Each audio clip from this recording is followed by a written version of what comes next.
Hello everyone, this is Anton Dinaj from PocketNow.com, and this is the Nokia N9, which is probably one of the most beautiful smartphones on the market at the moment. Nokia is trying to impress us with a brand new design policy, and so far I think it works. And don't forget that the Nokia N9 will give its housing and its aspect to the upcoming Nokia 800 aka C-Ray, which will be running Windows Phone 7 next week on October 26th. Fingers crossed for that. This is the Nokia N9, and is there anything else rather than the aspect of the phone? Let's go take a look under the hood and find out.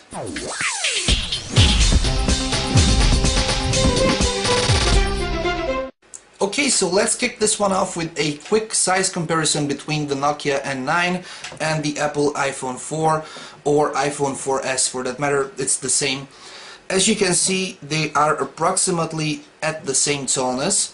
But then again, the screen on the Apple iPhone 4 and 4S is 3.5 inches and the one on the Nokia N9 is 3.9 inches. Now in terms of thickness, of course the Nokia N9 is somewhat thicker.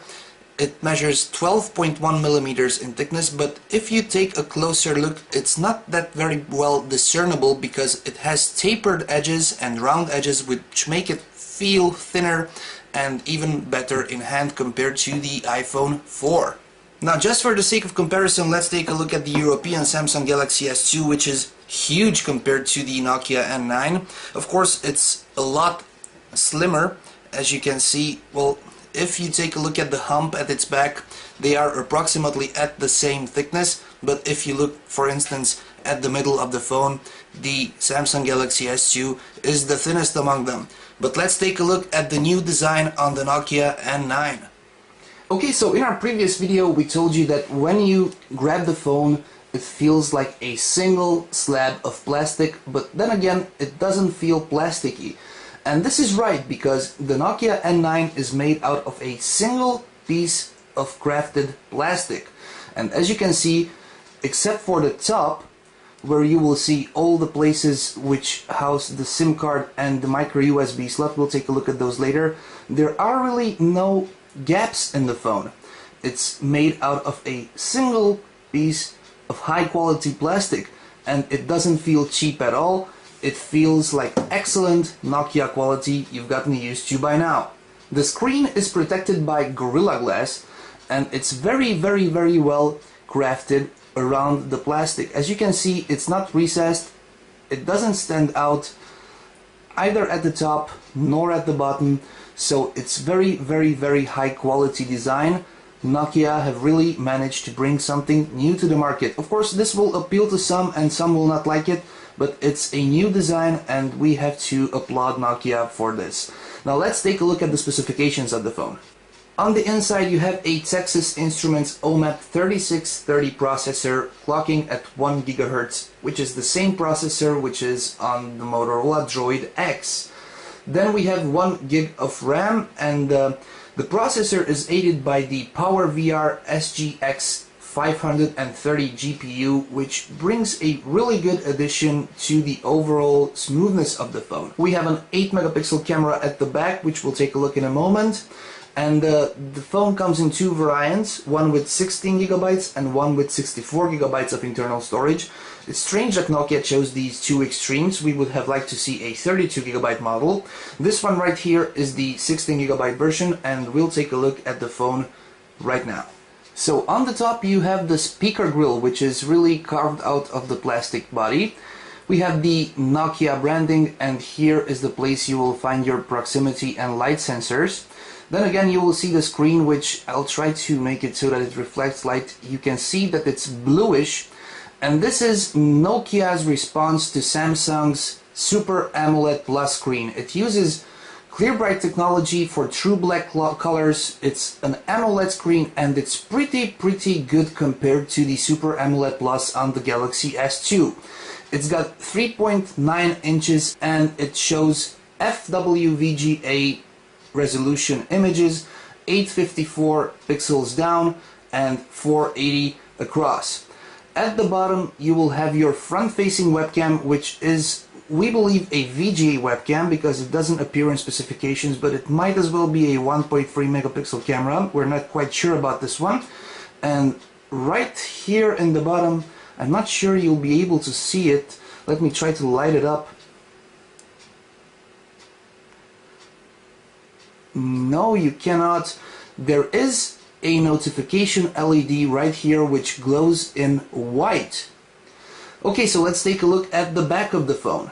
As you can see, it's a single piece of plastic. There are no doors you can open. There is no way of changing or replacing or extracting the battery which is inside, a la iPhone 4 and 4S. It's pretty interesting concept, but it's what Nokia decided to go with. There's absolutely nothing at the back except for the camera and the Nokia branding. The camera is a 8 megapixel camera, which uses Carl Zeiss Tessar optics, and the camera, believe me, is very good. And of course we have a dual LED flash to light up the room. Now since we're here, let's go to the bottom, and you will see the speaker grill on the bottom and absolutely nothing else. On the right side you have your volume rockers, volume up, volume down, and the power screen lock button. And when we said that this phone is a pure touch phone without any buttons, we didn't refer to these ones, because these ones are really not needed to operate the phone, and we'll get back to this. At the top you will find your 3.5mm headphone jack, and these two latches right here, which are really the only two bindings you will find on this phone. This part holds the SIM card, and this part holds the SIM card part and the USB slot. And how is that again? Take a look at this. You push this little bump here, like this, and it unveils the micro USB syncing and charging port. This part slides up and then up to reveal the micro SIM card slot. Nokia uses micro SIMs a la iPhone 4.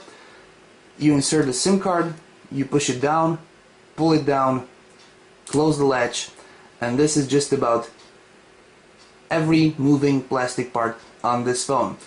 There is nothing on the left side whatsoever.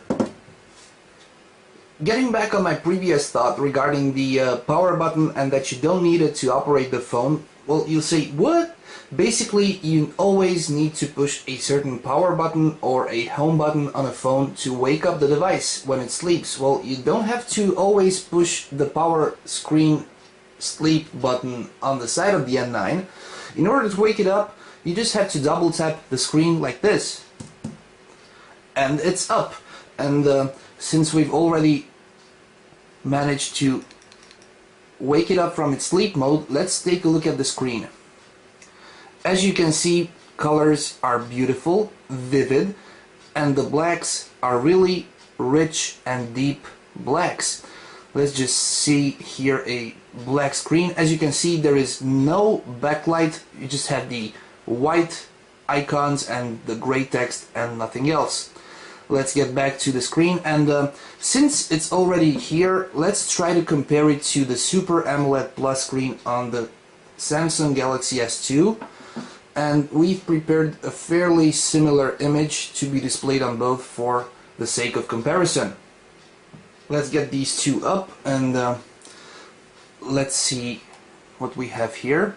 We have WVGA on the left, we have FWVGA on the right, and as you can see, in terms of color, brightness, contrast, and how vivid the colors are, there really isn't a huge difference between the Galaxy S2 and the AMOLED on the Nokia N9.